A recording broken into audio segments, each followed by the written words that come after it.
మత్తుమందుల కేసుకు సంబంధించి సోమవారం పలు కీలక పరిణామాలు చోటు చేసుకున్నాయి. ఇప్పటికే కుదేలవుతున్న సినీ పరిశ్రమకు మరో షాక్ తగిలింది. ప్రముఖ హీరోయిన్ కాజల్ అగర్వాల్ మేనేజర్ పుటకర్ రాన్సన్ జోసెఫ్ సిట్ అధికారులకు చిక్కాడు. ఇతడిని సోమవారం మణికొండలోని అతని ఇంట్లో అరెస్ట్ చేశారు.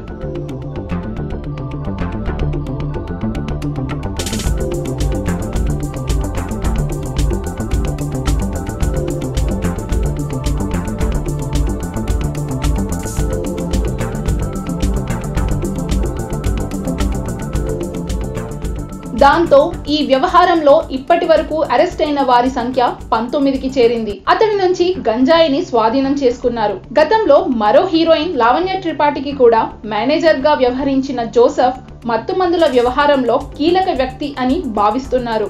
ఇప్పటికే అరెస్ట్ అయిన పలువురు నిందితులు జోసెఫ్ పేరు చెప్పినట్లు తెలిసింది. వాటి ఆధారంగానే అతనిపై నిఘా పెట్టిన సిట్ అధికారులు అదును చూసి అరెస్ట్ చేశారు. మత్తుమందులు సేకరించి పంపిణీ చేయడంలో జోసెఫ్ సిద్ధహస్తుడని తెలుస్తోంది. ప్రస్తుతం అతన్ని రిమాండ్ కు తరలించిన త్వరలోనే న్యాయస్థానం అనుమతితో తమ అదుపులోకి తీసుకొని ప్రశ్నించాలని సిట్ అధికారులు భావిస్తున్నారు. జోసెఫ్ ఎవరెవరి పేర్లు చెప్తాడనే అంశం ఇప్పుడు ఆసక్తికరంగా మారింది.